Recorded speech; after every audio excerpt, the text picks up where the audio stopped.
Welcome to Amaka Intellectual Factory, where I host podcasts and many other interesting stuff. So, it's in the news that Nature Boy's rape trial is ongoing. The first time I heard of Nature Boy was on Sannetter TV. And I started watching Sannetter TV on or around 2011, 2012, or 2013, when yet another Black liberation movement seemed to have formed, as well as many golden information seemed to be easily accessible on the internet. YouTube especially. And back then, YouTube wasn't so regulated. Something was definitely in the atmosphere that brought about this period. And if I wanted to go apocalyptic, I would say a seal had definitely been broken to bring about this. There were many Black liberation interesting characters that were introduced to Black people through Sannetter TV. Almost all of these characters were Black men, dark-skinned Black men. While Nature Boy was not as consistent on Sannetter TV like the likes of Sarah Sudan Seti, Brother Polite, Brother Reggie, Brother Larry, the Hebrew Israelites, Zion Lex, Divine Prospect, Minister Enki, Ankh, Ngozi, and later on Shaka Atmos. It was through Sannetter TV I learned of Nature Boy. There are people who have come to identify these people as Hoteps because of their frequent reference to ancient Egypt. And ancient Egypt is the source of most of their teachings and crafted language. Hotep is one of the ways they greet each other and Black people generally. So some people call them the Hoteps. I was still learning at this point. I did not quite understand the message or movement. Also, at about this time, Dr. Sebi was known everywhere. So when I saw Nature Boy on Sannetter TV, because I was still trying to understand this movement, I took him for a Hotep, especially since he talked esoterically. Many Black people, and especially Black women, were drawn to many of these groups, all led by Black men, and unfortunately, Nature Boy's cult, because of this period of awakening that took place among Black people in the United States. And I dare argue worldwide as well because of movements like Radio Biafra that started also at around 2010 to 2012. While these groups born out of this movement led some people down a dark path, it led others to enlightenment. It is during this period that I too experienced my epiphany. I started to develop a sound sense of discernment of things happening in our world. But this movement, like all past Black liberation movements, failed for the same reason all the past Black liberation movements failed. Black men's insatiable sexual behavior. The conversation soon went from ending European unprovoked hostility and aggression towards Black people to how many wives and concubines Black men could have. After all, African culture permits the Black man to have as many women as he wants. What these Black men know but failed to disclose to Black women is that that culture came about as a result of the attack on Africa's matriarchy that was first perpetrated by Black men. Prior to that, the marriage institution, and it is really an institution, pun very intended, was non-existent in Africa's matriarchal system, the original system of our planet. I will present you all with irrefutable evidence of this in future videos. So stick around and please subscribe to my other channel, Amaka Narrates. The book reviews there are going to be completely out of this world.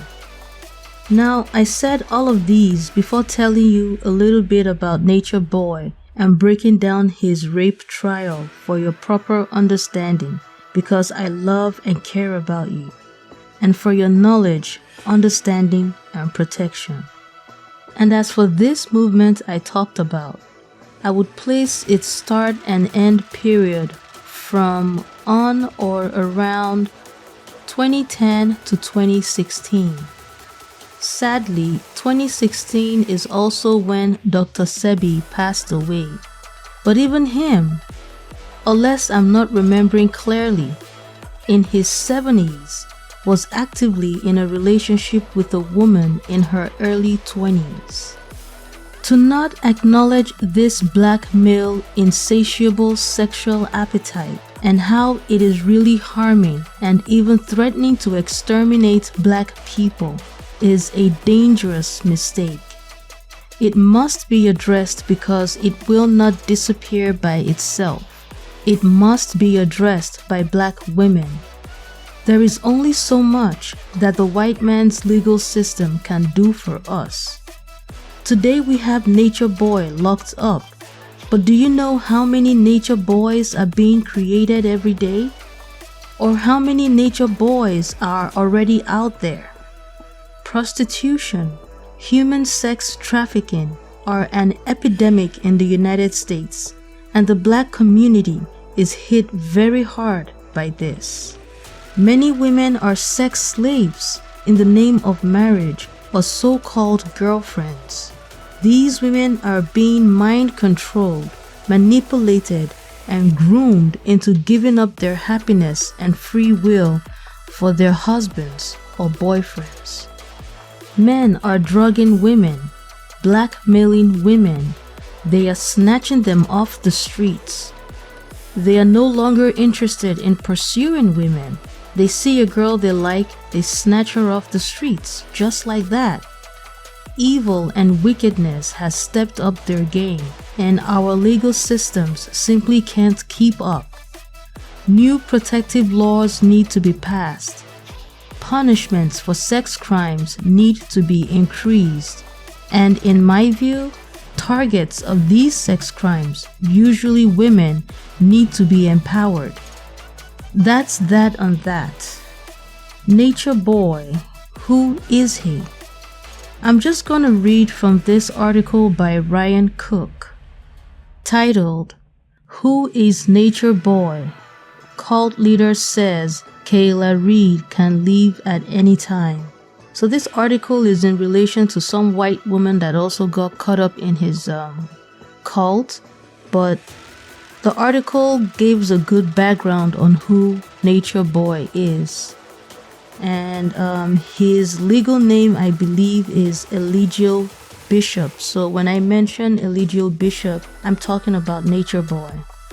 Eligio Bishop is a former model, stripper, prostitute, and barber.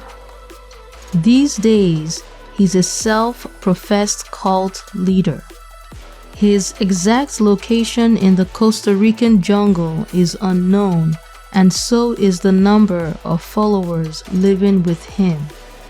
What is known, however, are details of a checkered past and criminal record.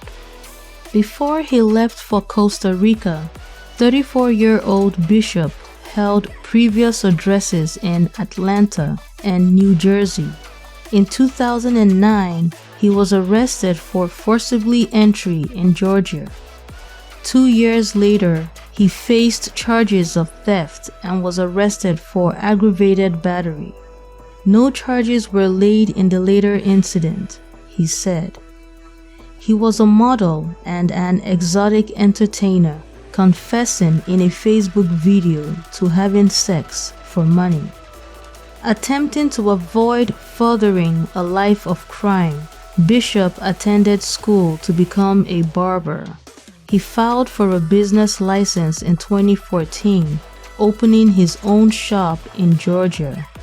He also claims to have worked on The Monique Show, a talk show hosted by the Atlanta comedian of the same name. In a Facebook post from June 2016, Bishop posed with a backpack, writing, "The ascension journey has begun." He was heading for Honduras, urging commenters on the post to let him be their guide out of the hell realm. His following grew over time. Now he has more than 17,000 on Facebook. Okay, so I'm just gonna stop there from that article. Now let's take a listen to this video clip on his rape trial. In the last hour, the first week of alleged cult leader Elijah Bishop's rape trial just wrapped up. The prosecution spent the day working to prove its case, presenting several witnesses, including an expert on cults and former members of Carbon Nation. Fox 5's Tyler Fingert is covering the case for us. He joins us now live with the very latest. Tyler? Yeah, Tom, good evening to you. We heard a wide range of testimony today in this rape trial as prosecutors try to paint a picture for the jury that the victim had no choice but to bow down to the alleged cult's leader. All you belong to the three, and I will have my way with you as I see fit. The DeKalb County jurors deciding alleged cult leader Elijah Bishop's fate got to hear from him in his own words. Prosecutors played 2 expletive-filled videos that they say shows his views toward women. If any one of you disrespect me, and to the abyss you go, I will send your soul to the abyss.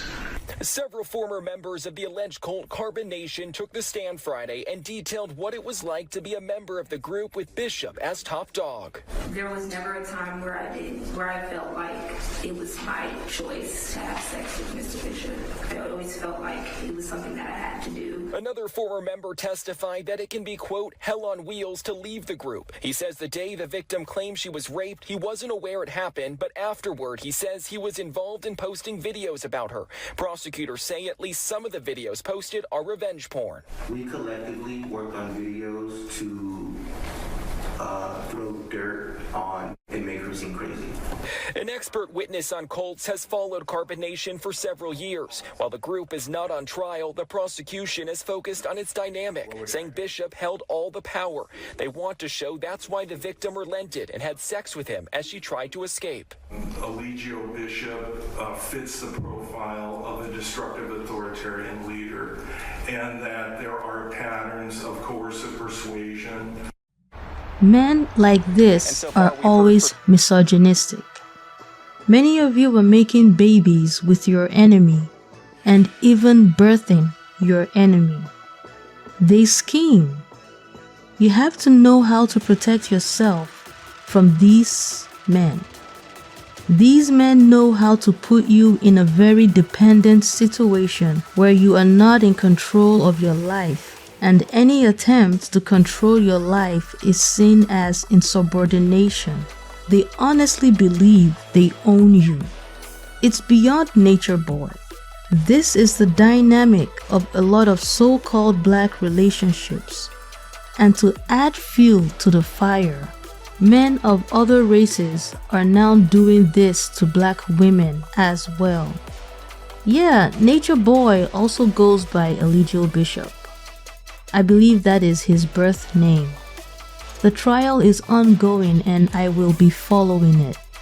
So, at the start of the video, I gave a background of how Nature Boy was possibly created and how or why he was able to amass members. I also gave a brief introduction of who he is. All of these are laying the foundation for a proper understanding of what Igbo women called Ogo Umunwanyị, meaning Women's War, in 1929. Well, that's all I have to say for now. Until next time, take care of your lovely selves, and remember, life is beautiful and worth living.